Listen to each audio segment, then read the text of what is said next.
আসসালামু আলাইকুম। অন্য মঞ্চের আলাপচারিতায় আপনাদের সকলকে আমন্ত্রণ জানাচ্ছি। ডাকসু নির্বাচন কি শেষ পর্যন্ত ঢাকা বিশ্ববিদ্যালয়ের পরিস্থিতি উত্তাল করা শুরু করলো? ভোটের পরিবেশটা ছিল উৎসবমুখর, কিন্তু বেলা গড়ার সাথে সাথে শুরু হয় পাল্টা পাল্টি অভিযোগ। ছাত্র দল সহ একাধিক প্যানেলের অভিযোগ ছিল শিবিরের দিকে, আর শিবির পাল্টা অভিযোগের তীর ছুঁড়েছে ছাত্র দলের দিকে। শেষ পর্যন্ত ছাত্রদল সহ অন্য প্যানেলগুলোর অভিযোগ গুরুতর হয় প্রশাসনের বিরুদ্ধে। এমনকি উপাচার্যের সামনে টেবিল চাপড়ে অভিযোগ তুলে ধরেছেন ছাত্রদলের নেতারা। অবশ্য অভিযোগগুলো একেবারে অমূলক নয়। দিনের শুরুতেই অভিযোগের সত্যতা পাওয়ায় এক পোলিং অফিসারকে বরখাস্ত করা হয়েছে। শিবির অবশ্য ছাত্রদলকে দিয়ে রেখেছে প্রচ্ছন্ন হুমকি, আর ছাত্রদল বলছে রাজাকারদের ঠাঁই ঢাবি ক্যাম্পাসে হবে না। ক্যাম্পাসে ঢোকার মুখগুলোতে বিএনপি ও জামাতের নেতাকর্মীরা জড়ো হয়েছে। একদিকে চলছে ভোট গণনা, অন্যদিকে মিছিল। পুলিশ ও আইন শৃঙ্খলা বাহিনীর সদস্যরা সতর্ক অবস্থানে। সব মিলিয়ে ঢাবি পরিস্থিতি বেশ থমথমে। প্রশ্ন হলো, কিছুদিন ধরে শান্ত হয়ে আসা ঢাবি ক্যাম্পাসের পরিবেশ কি আবারও টার্ন নিচ্ছে সংঘাতের দিকে? স্বরাষ্ট্র উপদেষ্টা দিনের শুরুতে জাতীয় নির্বাচনের জন্য ডাকসুকে যে মডেল বলে দাবি করেছিলেন, সেটির কি আসল রূপ ফুটে উঠবে? জাতীয় নির্বাচনেও কি আগে থেকে নির্দিষ্ট দলের পক্ষে পূরণ করা ব্যালট পেপার ভোটারদের দেয়া হবে? একটি বিশেষ দলকে বিশেষ সুবিধা দেওয়ার জন্য প্রশাসন ব্যতিব্যস্ত থাকবে। আবার ডাকসু নির্বাচনের ফলাফল প্রকাশের পর পরিস্থিতি যদি সংঘাতে রূপ নেয়, তাহলে অধ্যাপক ইউনূস ও তার মিত্ররা সৃষ্ট মবের রাজ্য কিভাবে সামাল দিবেন? বিস্তারিত জানতে চলুন যাওয়া যাক বিশ্লেষণে। ভাদ্র মাসের শেষে এসে প্রচন্ড গরমের মধ্যে শুরু হয়েছিল ভোট গ্রহণ। সকাল 8টা থেকে বিকাল 4টা পর্যন্ত ক্যাম্পাসের 8টি কেন্দ্রে একটানা ভোট গ্রহণ চলে। ঢাকা বিশ্ববিদ্যালয় কেন্দ্রীয় ছাত্র সংসদ ডাকসুর সঙ্গে হল ছাত্র সংসদ নির্বাচনের ভোট গ্রহণ হয়। দিনের শুরুতে ছিল উৎসবের আমেজ। প্রায় 6.5 বছর পর ভোট দিতে পেরে শিক্ষার্থীরা খুশি ছিল, কিন্তু বেলা গড়াতে থাকলেই নানা অনিয়মের অভিযোগ আসতে থাকে। নির্বাচন চলাকালে কার্জন হলের একটি ভোট কেন্দ্রের পোলিং অফিসার জিয়াউর রহমানকে তাৎক্ষণিকভাবে নির্বাচনী দায়িত্ব থেকে অব্যাহতি দেয়া হয়েছে।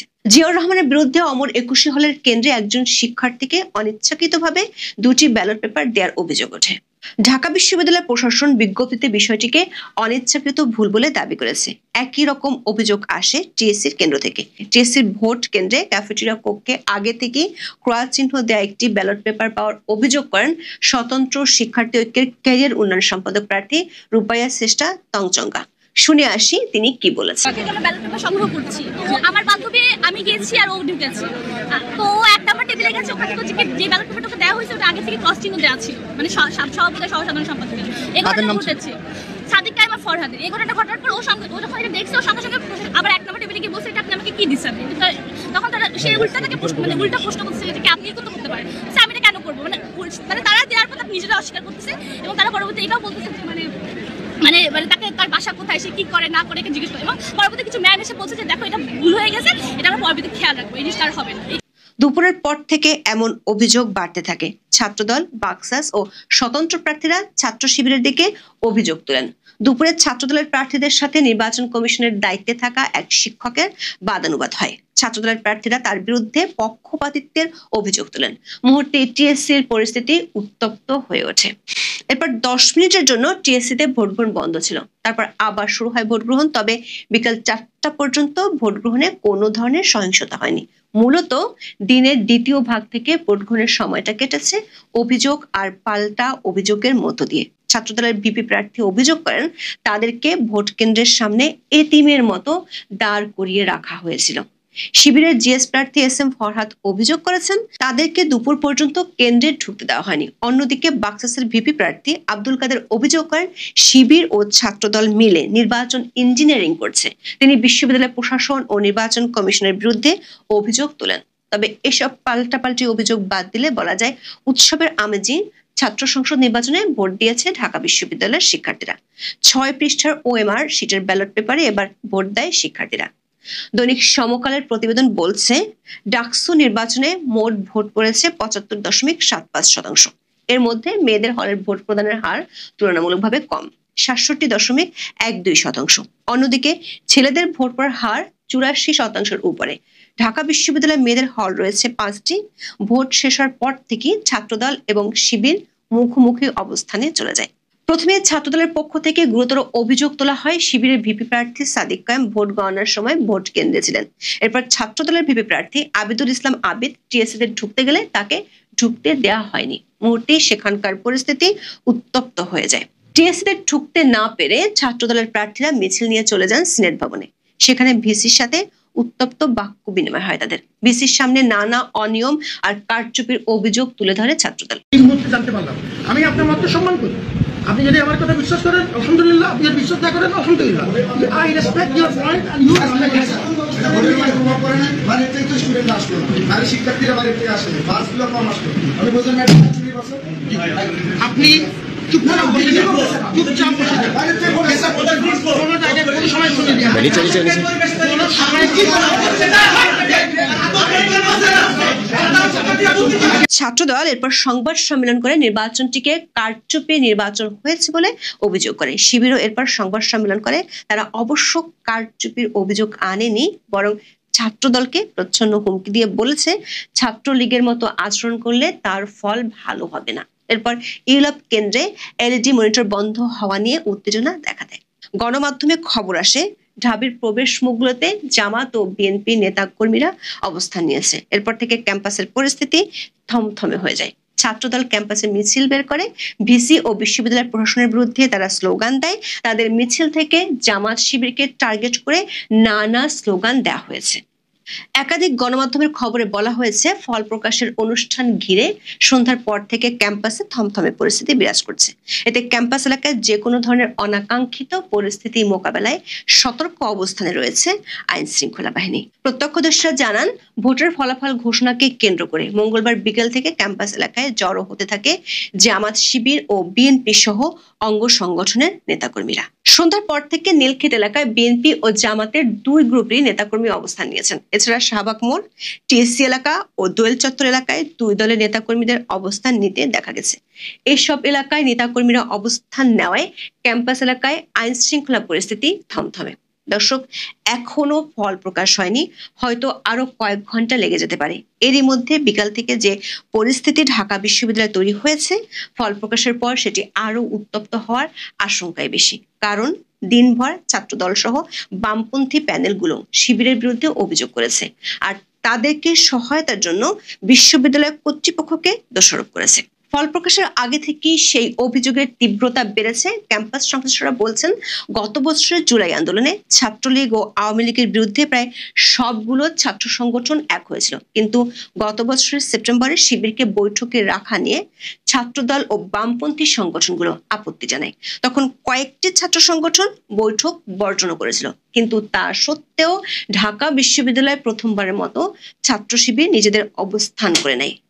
এর মধ্যে কিছুদিন আগে টিএসসিতে যুদ্ধাপরাধের অভিযোগে দণ্ডপ্রাপ্তদের ছবি টাঙানো নিয়ে বামপন্থী সংগঠনগুলোর বাধার মুখে পড়ে শিবির। তার সত্ত্বেও শিবির ডাকসু নির্বাচনকে ঘিরে ব্যাপক প্রস্তুতি নেয়। সংশ্লিষ্টরা মনে করেন নির্বাচনের ফলাফল শিবিরের বিপক্ষে গেলে সংগঠনটির পক্ষে ঢাকা বিশ্ববিদ্যালয়ে রাজনীতি করা কঠিন হয়ে যেতে পারে। তখন ছাত্রদল সহ বামপন্থী সংগঠনগুলো শিবিরের বিরুদ্ধে ব্যবস্থা নেওয়ার জন্য প্রশাসনকে চাপ দিতে পারে। অন্যদিকে ছাত্রদল যদি নির্বাচনে ভালো ফল না করে, তাহলে তারা এই নির্বাচনকে মেনে নিবে না। সাথে অন্য প্যানেলগুলো একই অভিযোগ তুলছে। সব মিলিয়ে বিশ্ববিদ্যালয়ের পরিস্থিতি ক্রমে উত্তপ্ত হয়ে উঠতে পারে। আর কে না জানে, ঢাকা বিশ্ববিদ্যালয়ের পরিস্থিতি উত্তপ্ত হলে সেটি গোটা দেশকেই প্রভাবিত করে। বিশেষ করে দেশের আরো কিছু বিশ্ববিদ্যালয়ে ছাত্র সংসদ নির্বাচনের আয়োজন চলছে, সেগুলোরও পরিস্থিতি ঘোলাটে হয়ে যেতে পারে। আবার দিনের শুরুতে স্বরাষ্ট্র উপদেষ্টা জাহাঙ্গীর আলম চৌধুরী দাবি করেছিলেন ডাকসু জাতীয় নির্বাচনের মডেল হিসেবে কাজ করবে। দর্শক, ব্যালটে আগে থেকে পূরণ করে রাখার মডেলেই কি জাতীয় নির্বাচন অনুসরণ করা হবে?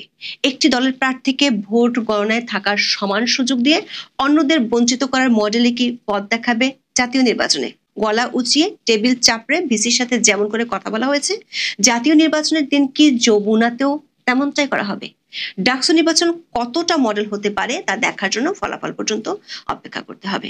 প্রিয় বন্ধুরা, প্রীতি, সালাম এবং শুভেচ্ছা নেবেন। বাংলাদেশে হঠাৎ করে আইন শৃঙ্খলা পরিস্থিতির খুবই অবনতি ঘটেছে, এমনিই খুব অবনতি ঘটেছে, এবং অবনতি যে ঘটেছে এবং সেই অবনতিকে অস্বীকার করবার একটা প্রবণতা বরাবরের মতোই এই বর্তমান ইউনূস সরকারের রয়েছে, এবং আপনারা যদি ডক্টর ইউনূসের যে ফেসবুক পেজ আছে সেখানে যদি আপনারা গিয়ে থাকেন, সেখানে দেখবেন যে তারা চেষ্টা করছে বলবার জন্য যে শেখ হাসিনার সরকারের আমল থেকে 2023 যদি কম্পেয়ার করে তাহলে এখনকার আইন শৃঙ্খলা পরিস্থিতি নাকি ভালো।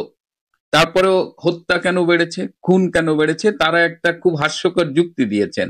তারা বলছেন যে এখন নাকি যে কেউ থানায় গিয়ে মামলা করতে পারে, শেখ হাসিনার আমলে মামলা করা যেত না। এই যে আমরা বলছি হত্যা বাড়ছে, অপরাধ বাড়ছে, আমরা কি থানায় মামলার সংখ্যা দেখে হিসাব করছি নাকি আমরা ডিরেক্ট ডেড বডি কাউন্ট করছি? আমরা তো ডিরেক্ট ডেড বডি কাউন্ট করছি রে বাবা। এই ডক্টর ইউনূসের ফেসবুক যারা দেখেন, এটা তো ফান্ডিং করে একটা বিদেশি সংস্থা। সেই বিদেশের সেই যারা ফান্ড ডোনার তাদের কাছে কিন্তু চিঠি লেখা হয়েছে এবং তারা বলেছে আমরা এই বিষয়টা কঠিনভাবে মনিটরিং করছি। সেই বিদেশি টাকায় এই ফেসবুক পেজে অসংখ্য হাস্যকর যুক্তি পাঠানো হয়। বলা হচ্ছে হত্যা বাড়েনি, হত্যা সংক্রান্ত মামলা বেড়েছে এবং এই মামলাগুলো নাকি শেখ হাসিনার আমলের হত্যার মামলা।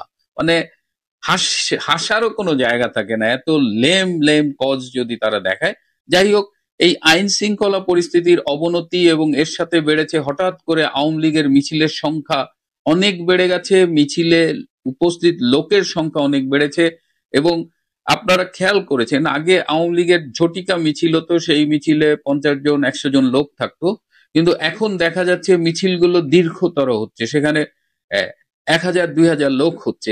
আমি কয়েকজনের সাথে কথা বলেছি যারা এইসব মিছিলে অংশগ্রহণ করেছে ঢাকায়, তারা আমাকে বললো যে ভাই আমরা শুরু করি হয়তো 50 জন 100 জন নিয়ে, কিন্তু আপনি বিশ্বাস করবেন না যে রাস্তায় আমরা যখন মিছিল নিয়ে নামি তখন রাস্তা থেকে চারিপাশে বানের জলের মতো লোকজন এটার সাথে যোগ দেয়। মানুষ বাস থেকে জয় বাংলা স্লোগান দেয়, ফুটপাত থেকে জয় বাংলা স্লোগান দেয় এবং মিছিলে যোগ দেয়। সুতরাং আমরা যে পরিমাণ লোক নিয়ে শুরু করি মিছিল কিন্তু আর সেই লোকে থাকে না, মিছিল দীর্ঘ হয়ে যায় মানুষের স্বতঃস্ফূর্ত অংশগ্রহণে। এই যে মানুষ স্বতঃস্ফূর্ত ভাবে অংশগ্রহণ করছে এবং মিছিলে কারা অংশগ্রহণ করছে, আমরা যদি একটু ভিডিও ফুটেজ গুলো ভালো করে দেখি তাহলে দেখবো যে আপামর জনসাধারণ এখানে অংশগ্রহণ করছে। লুঙ্গি পরা মানুষ, খেটে খাওয়া মানুষ, তারা স্বতঃস্ফূর্ত ভাবে, তারা কিন্তু আওয়ামী লীগের ওইভাবে কোনো হয়তো সাংগঠনিক ভাবে জড়িত না, কিন্তু স্বতঃস্ফূর্ত ভাবে তারা এখানে যোগ দিচ্ছে।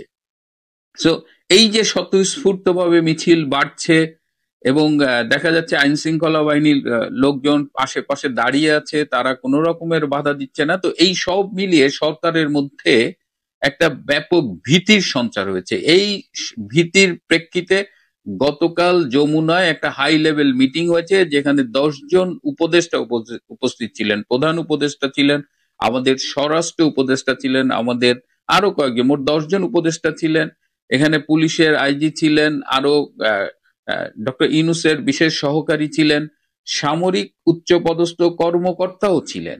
এবং সেই বৈঠকে, গতকালকের বৈঠকে এই আইন শৃঙ্খলা পরিস্থিতি নিয়ে ব্যাপক আলোচনা হয়েছে এবং একটা জিনিস খুব লক্ষণীয়, সেই মিটিং এ উপস্থিত ছিলেন এই এমন একটা সূত্র আমাকে জানিয়েছে যে ডক্টর ইউনূসকে গতকাল এই বৈঠকে খুব বিমর্ষ অবস্থায় দেখা গেছে। সাধারণত তিনি এত বিমর্ষ থাকেন না এবং তার যে সিগনেচার স্মাইলটা, মুখে একটা হাসি লেগে থাকে, এই হাসিটা বেশ কয়েকদিন ধরে তার মুখে আর দেখা যাচ্ছে না। এবং উপদেষ্টারাও কিন্তু গতকাল বেশ ক্ষুব্ধ ছিলেন, তাদের কথাবার্তার টোন ডিফারেন্ট ছিল। তারা বলেছেন যে এইভাবে যদি আইন শৃঙ্খলা রক্ষাকারী বাহিনী ব্যর্থ হয়, তারা যদি দেশের আইন শৃঙ্খলা রক্ষা করতে না পারে, তাহলে আমাদের নিরাপত্তা কে দেখবে? মানে উপদেষ্টারা নিজেরাই তারা জিজ্ঞেস করছে এবং এই নিরাপত্তা নিয়ে অনেক কথা হয়েছে। একজন উপদেষ্টা খুব ক্ষুব্ধ হয়ে বলেছে যদি আইন শৃঙ্খলা রক্ষাকারী বাহিনী নিরাপত্তা না দিতে পারে তাহলে দরকার নেই, আমার নিরাপত্তা আমি নিজেই ঠিক করে নেব।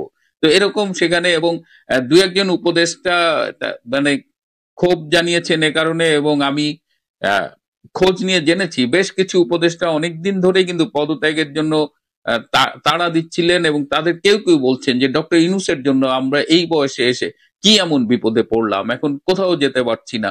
তো এই অবস্থায় গতকাল এই মিটিং এর ভেতরেই বলা হয়েছিল এই যে মিছিল যায় সেখানে এই মিছিলগুলো ঠেকানো যাচ্ছে না একদম হুটহাট করে, এবং এই মিছিলের সংখ্যা আমি আগেও বলেছি যে বাড়ছে, সারা দেশে মিছিল হচ্ছে। তো সেখানে যে উচ্চ পদস্থ সামরিক কর্মকর্তা যিনি ছিলেন তাকে বলা হয়েছে যে এই মিছিল কেন ঠেকানো যাচ্ছে না, তিনি খুব স্পষ্ট করে বলেছেন যে রাস্তাঘাটে এইভাবে মিছিল ঠেকানো সেনাবাহিনীর কাজ না, এটা সেনাবাহিনী করতে পারবে না। তো এই উত্তরটা শুনেও ইউনূস গং বেশ ফ্যাকাশে হয়ে যান। তো এই গতকালকের মিটিং, এবং দেখবেন যে মিটিং এর পরে অ্যাজ ইউজুয়াল সেই ডাস্টবিন শফিক একটা প্রেস ব্রিফিং করেছে, এবং সেই আমি অনেকবার বলেছি যে এই প্রেস ব্রিফিং এ যে কথাগুলো বলা হয় তার অধিকাংশই উপদেষ্টা পরিষদের বৈঠকে আলোচিত হয় না।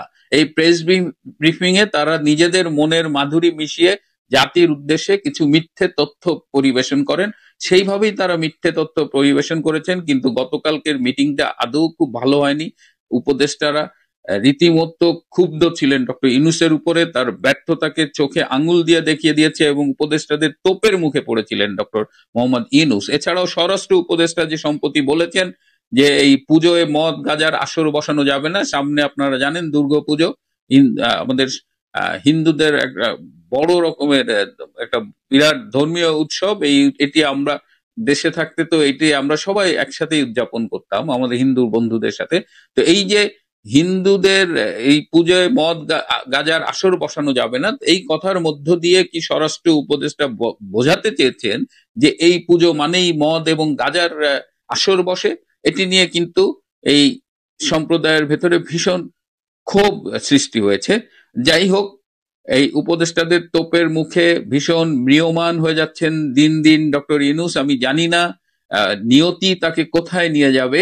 একটা ষড়যন্ত্রের মাধ্যমে তিনি এসেছিলেন ঠিকই, কিন্তু 13 মাসের মাথায় তিনি লেজে গবরে করে ব্যর্থতার এমন অতল গহ্বরে পতিত হয়েছেন যে তার সারা জীবনের অর্জন এখন বিতর্কের মুখে। এবং আমার খুব মনে হয় যে ডক্টর ইউনূস যখন এই পদ থেকে বিতাড়িত হবেন বা চলে যাবেন, সারা পৃথিবীতে তিনি কি সেই সম্মানটা ফিরে পাবেন? আগের মতো কি তাকে আর মানুষ সম্মান দেবে? এখন তো সারা পৃথিবীর মিডিয়ায় তার স্বরূপ উন্মোচিত হয়ে গেছে, একজন জঙ্গিদের গডফাদার, একজন ব্যর্থ, একজন লোভী, এবং আরো অনেক অনেক অনেক ব্যর্থতা। এবং তার একটা ইমেজ ছিল যে তিনি ব্যক্তিগতভাবে সৎ, কিন্তু আমরা আজকাল যেসব ইনফরমেশন পাচ্ছি যে 13 মাসে এই যে বিভিন্ন কারচুপির দুর্নীতি কমিশন বাণিজ্যের কথা শুনছি, এই কমিশনের একটা অংশ নাকি সরাসরি যমুনায় ডক্টর ইউনূসের কাছে যায়। যে লোকটাকে আমরা সৎ জেনেছি, যে লোকটা আমাদের প্রতারিত করেছে, তার মুখোশকে আমরা চিনতে পারিনি, সেই লোকের মুখোশ উন্মোচিত হয়ে গেছে। প্রিয় বন্ধুরা, দেখা যাক কোথাকার পানি কোথায় গড়ায়। ডক্টর ইউনূসের খুব খারাপ সময় আসছে, আমি বারবার বলছি, এবং চারিদিকে চোখ কান খোলা রাখবেন। যা দেখা যাচ্ছে কোনো কিছুই ডক্টর ইউনূসের পক্ষে যাচ্ছে না।